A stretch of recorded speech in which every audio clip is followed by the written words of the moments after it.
I still remember the moment my phone lit up at 2:14 a.m., tearing me out of a half-dream. One message, just one, but it split my life cleanly into before and after. You deserve to know the truth. She wasn't alone tonight. At first, I didn't even feel anger, just a strange, hollow quiet, like the world had suddenly muted itself. I sat there in the darkness, the blue light trembling across my palms, trying to understand if I was still dreaming. The sender was an unknown number, no profile picture, no name, just the words that made my stomach drop so suddenly it felt like my body forgot how to breathe. I didn't wake up screaming or throw the phone or storm into the street. Instead, I lay back down, stared at the ceiling, and listened to the distant hum of the city, each sound slicing deeper into me. Because even before checking anything, even before asking her, some part of me, some quiet, honest part I'd been ignoring, felt the chilling truth settle inside me like a stone. But I still had to see for myself. In the morning, when I heard her in the kitchen, humming softly as she always did while making coffee, something inside me cracked. Her voice, once the soundtrack of my safest place, suddenly felt like a rehearsed performance. I didn't confront her, not yet. Instead, I watched her from the hallway, her back turned, her hair slipping over her shoulder as she reached for a mug. She looked normal, too normal.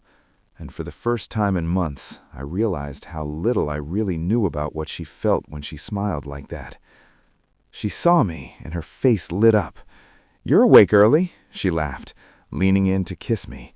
Her lips were warm, familiar, and yet all I could think was how someone else might have kissed those same lips hours before.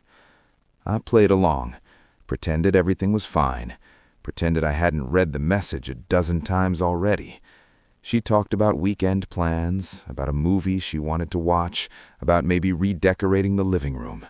And I nodded, even joked a little, feeling my insides twist tighter with every passing second. Around noon, I finally checked the phone records. I knew her password, not because I snooped, but because she'd given it to me months ago without hesitation, back when trust between us felt effortless.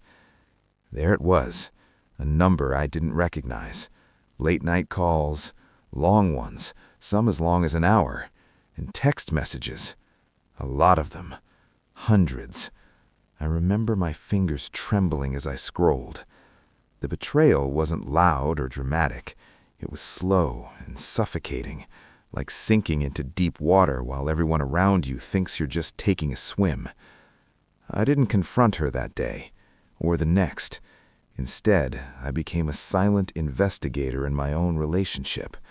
I paid attention to the little things, her sudden need for alone time, the way she angled her phone away from me, the slightly distant tone in her laugh. She wasn't cruel, she wasn't cold, she was conflicted, and that confused me more than anything. If she'd been distant, careless, indifferent, it would have been easier.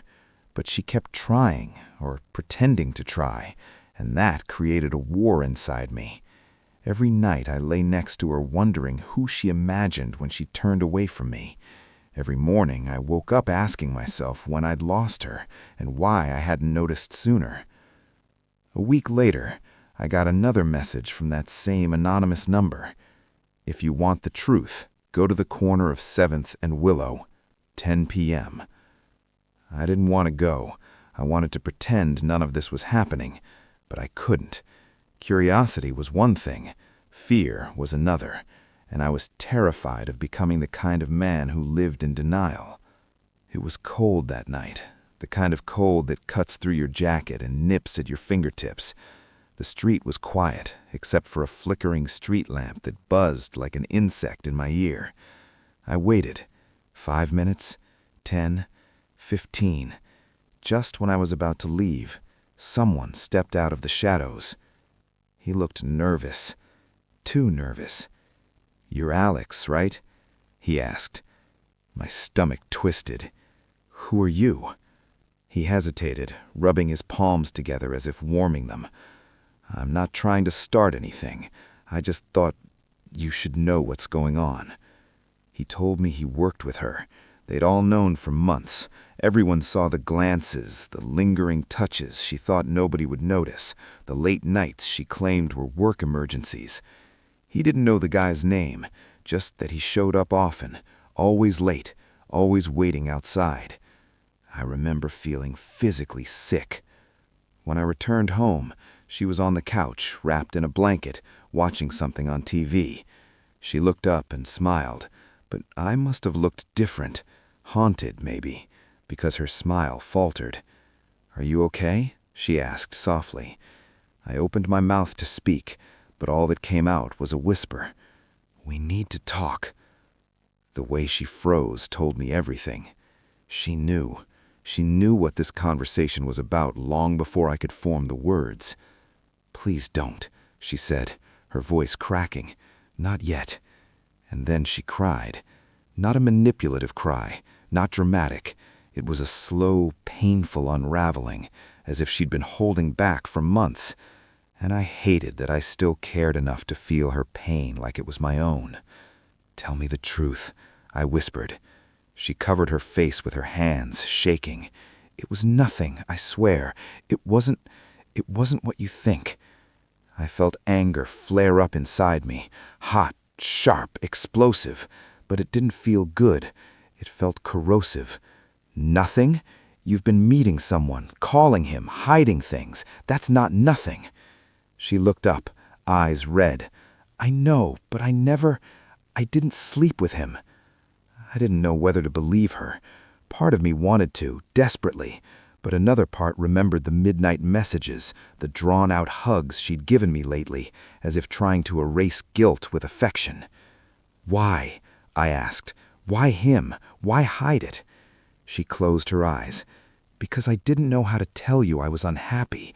I didn't want to hurt you. And then things got complicated. I tried to end it. I did. But I didn't know how to fix us either." Her confession didn't bring relief. It brought an unexpected kind of heartbreak, the quiet kind, the kind that leaves you trembling because you realize the relationship died long before you noticed. We talked for hours, argued, fell silent, argued again. She said she still loved me. I didn't know if that was true or just guilt speaking. At some point she reached for my hand, and I pulled away. That hurt her more than anything I'd said. When morning came, I made a decision. "I need space," I told her. My voice was calm, too calm. "I need to figure out who I am without all of this." She nodded slowly, tears streaming, but she didn't ask me to stay. Maybe she knew I wouldn't. I packed a bag, just essentials. As I opened the door to leave, she whispered, "I'm sorry, Alex, for everything." I paused. The air felt heavy between us, full of memories we couldn't salvage. And yet, despite everything, I turned back and said, "I know, but sorry doesn't rebuild trust." Outside, the sun was rising, painting the buildings gold. I walked down the street with shaky legs, every step feeling both painful and strangely freeing. For the first time in months, I could hear my own heartbeat clearly, not drowned out by fear or doubt or suspicion. I found a small park bench and sat there for a long time, watching people walk by, each carrying their own silent battles. And I realized something simple, something painful, something necessary. Her betrayal didn't break me.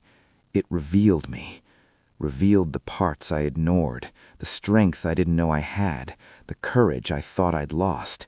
And in that cold morning air, I understood that healing wouldn't come from answers or apologies. It would come from choosing myself again. I didn't know where my life was heading next. I didn't know if I would forgive her someday. But I knew this.